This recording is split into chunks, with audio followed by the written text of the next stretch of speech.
అనుష్క గారి మీదే బాగా బ్యాంక్ అయ్యారని అనిపించేటట్టుగా ఉంది sir. Do you accept it? It's a spectacle అండి. అనుష్క స్టార్డమ్ అనేది పుల్ అండి. అది ఆడియన్స్ స్వీటీ గారి కోసం సినిమాకొస్తారండి. అది కాదనలేని సత్యం బేసికల్‌గా. నేను బ్యాంక్ అయింది ఏంటంటే ఆ ప్రపంచం మీద. మా అందరి అనుష్క గారి దగ్గర నుంచి నా దాకా ఓకే.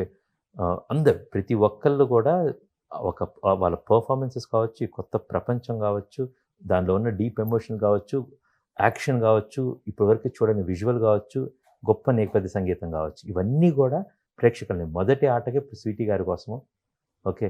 ఈ ట్రైలర్ నచ్చో నా కోసం వస్తారండి. మొదటి ఆట అవ్వంగానే అందరి అక్కడి నుంచి కంప్లీట్ సినిమా. ఇది వేరే అండి. So I'm banking on that first morning shows అండి యాక్చువల్‌గా. ఆ రోజు అప్పటిదాకా స్వీటీ గారి కోసం సినిమాకొస్తారు. స్పెక్టకల్ కోసం వస్తారండి. వచ్చిన తర్వాత ఈ 'ఘాటి' సినిమాకు ఒక ఊపిరుంది, ఒక ఆత్మ ఉంది, ఒక సోల్ ఉంది. దాని గుండెల నిండా పొదుక్కొని వెళ్తారండి. సో నేను చెప్పాను, "స్వీటీ కోసం రండి, 'ఘాటి' సోల్‌ని మీ మనసులో నింపుకొని వెళ్ళండి" అని.